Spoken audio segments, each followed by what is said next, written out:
When morning came, the terror of the dwarves grew less. They realized that dangers of this kind were inevitable in dealing with such a guardian, and that it was no good giving up their quest yet. But they could think of no way of getting rid of Smaug. What do you propose we should do, Mr. Baggins? Asked Thorin politely. Well, I have no idea at the moment, if you mean about removing the treasure.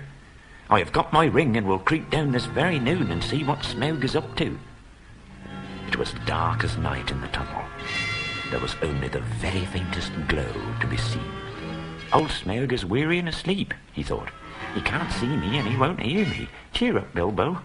He had forgotten or had never heard about dragons' sense of smell. Smaug certainly looked fast asleep, almost dead and dark, with scarcely a snore more than a whiff of unseen steam, when Bilbo peeped once more from the entrance. He was just about to step out onto the floor when he caught a sudden thin and piercing ray of red from under the drooping lid of Smaug's left eye. He was only pretending to sleep. Then Smaug spoke. Well, thief, I smell you, and I feel you. I hear your breath. Come, help yourself again. There is plenty. No, thank you, O Smaug the Tremendous. I did not come for presents. I only wish to have a look at you, and see if you were truly as great as tales say. I did not believe them. Didn't you now? Truly, songs and tales fall utterly short of the reality, O Smaug, the chiefest and greatest of calamities. You have nice manners for a thief and a liar. You seem familiar with my name, but I don't seem to remember smelling you before. Who are you? Where do you come from, may I ask? From under the hill, and under the hills, and over the hills, and through the air. I am he that walks unseen.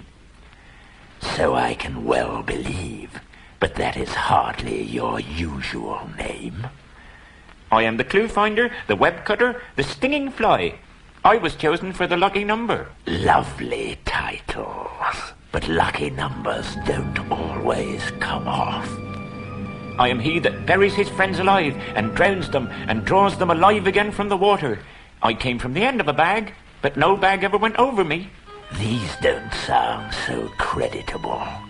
I am the friend of bears and the guests of eagles. I am ring winner and luck wearer, and I am barrel rider, went on Bilbo, beginning to be pleased with his riddling.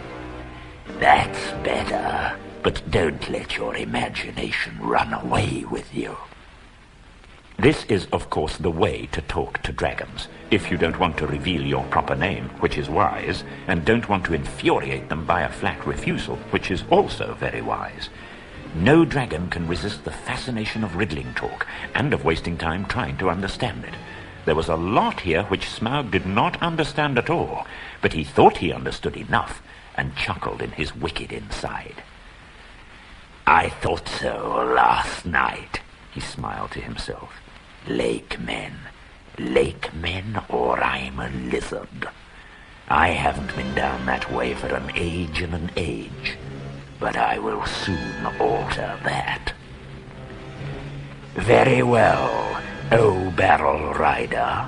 You may walk unseen, but you did not walk all the way. Let me tell you, I ate 6 ponies last night. In return for the excellent meal, I will give you one piece of advice for your good. Don't have more to do with dwarves than you can help. Dwarves? Said Bilbo in pretended surprise. Don't talk to me, said Smaug. I know the smell and taste of dwarf. No one better.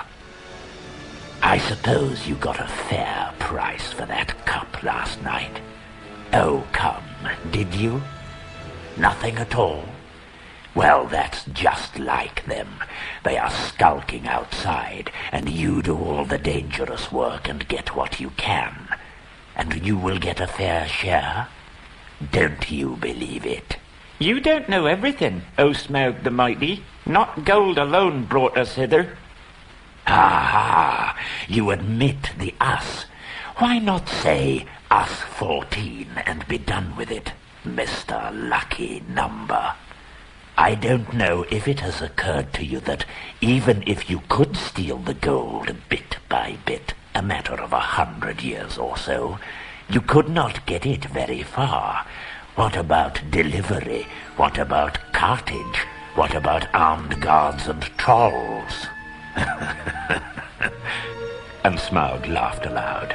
He had a wicked and wily heart, and he knew his guesses were not far out, though he suspected that the lake men of Esgaroth were at the back of the plans. I tell you that gold was only an afterthought with us. We came over hill and under hill by wave and wind for revenge. Then Smaug really did laugh, a devastating sound which shook Bilbo to the floor, while far up the tunnel the dwarves huddled together and imagined the hobbit had come to a sudden and a nasty end. Revenge, he blasted. Revenge. The king under the mountain is dead. Girion, Lord of Dale, is dead. And where are his sons that dare approach me? I kill where I wish, and none dare resist. I laid low the warriors of old, and their like is not in the world today. No thief in the shadows. I am indestructible. My breath is death.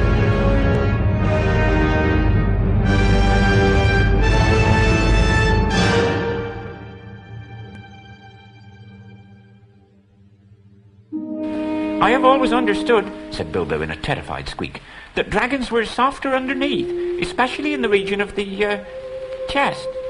The dragon stopped short in his boasting. Your information is antiquated, he snapped. I am armored above and below with iron scales and hard gems. No blade can pierce me. I might have guessed it, said Bilbo. Truly there can nowhere be found the equal of Lord Smaug the Impenetrable. What magnificence to possess a waistcoat of fine diamonds. Yes, it is rare and wonderful indeed. Look, what do you say to that? Dazzlingly marvellous, perfect, flawless, staggering, exclaimed Bilbo aloud, but what he thought inside was, Old fool, why, there is a large patch in the hollow of his left breast as bare as a snail out of its shell. After he had seen that, Mr. Baggins' one idea was to get away. Well, I must not detain your magnificence any longer. Ponies take some catching, I believe. And so do burglars, he added as a parting shot, as he darted back and fled up the tunnel. It was an unfortunate remark, for the dragon spouted terrific flames after him. Never laugh at live dragons, Bilbo, you fool, he said. The dwarves took care of him and doctored his scorches as well as they could, asking eager questions.